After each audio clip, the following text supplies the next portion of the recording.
वहां वो खड़ा था, पुराना, टूटा हुआ। लोग उस हवेली के बारे में फुसफुसाते थे। भूतिया, वो कहते थे, डर की जगह। ये हवेली, जो कभी एक समय में शान और शौकत का प्रतीक थी, अब खंडहर में तब्दील हो चुकी थी।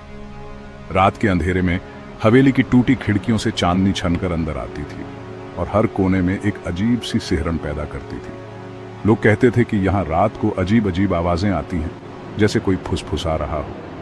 कुछ ने तो यहां पर परछाइयां भी देखी थी जो अचानक गायब हो जाती थी। इस जगह की कहानियां पीढ़ी दर पीढ़ी चली आ रही थी और हर कहानी में डर और रहस्य का एक नया पहलू जुड़ जाता था। हवेली के पास से गुजरने वाले लोग अक्सर अपनी चाल तेज कर लेते थे, मानो कोई अदृश्य शक्ति उन्हें वहां से दूर धकेल रही हो। अजय, रोहित, सीमा और पूजा, दोस्त निडर, उन्होंने एक पैक्ट बनाया, हवेली का सच पता करना। इस शनिवार वो अंदर जाएंगे। हवा ठंडी हो गई, धूल की मोटी परत, मकड़ी के जाले भूतों जैसे लटके हुए। एक अजीब सी गंध हवा में फैली हुई थी, जैसे पुराने खून की। यह जंगल हमेशा से रहस्यमयी और डरावना रहा है। हर कदम पर ऐसा लगता है जैसे कोई छुप कर देख रहा हो। पेड़ों की शाखाएं जो कभी हरी भरी थीं, अब सूखी और टूटी हुई हैं। पत्तों की सरसराहट और दूर कहीं उल्लू की आवाज इस सन्नाटे को और भी गहरा बना देती है। यहाँ की मिट्टी में एक अजीब सी नमी है, जैसे किसी ने हाल ही में यहाँ कुछ दफनाया हो। हवा में एक अजीब सी ठंडक है जो हड्डियों तक को कंपा देती है। इस जंगल में कदम रखते ही ऐसा लगता है जैसे समय थम गया हो। हर कोने में एक नई कहानी छुपी हुई है जो सिर्फ इंतजार कर रही है कि कोई उसे खोजे। यह जगह जहां हर चीज में एक अजीब सी खामोशी है, अपने आप में एक रहस्य है। अचानक एक आवाज, ठंडी हवा चली। पूजा चीखी, किसी ने उसका हाथ पकड़ लिया था। फिर हंसी, ठंडी क्रूर हंसी। एक आकृति दिखाई दी।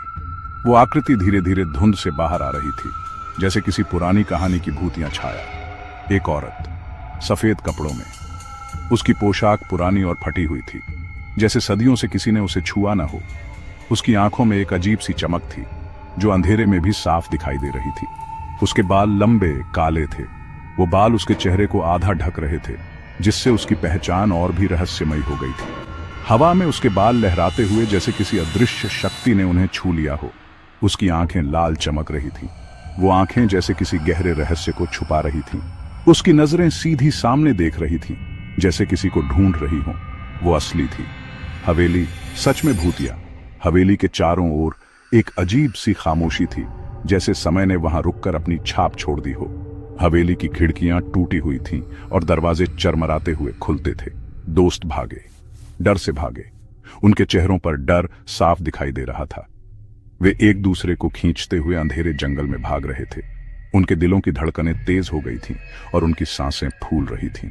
वो गांव छोड़ गए, कभी वापस नहीं आए।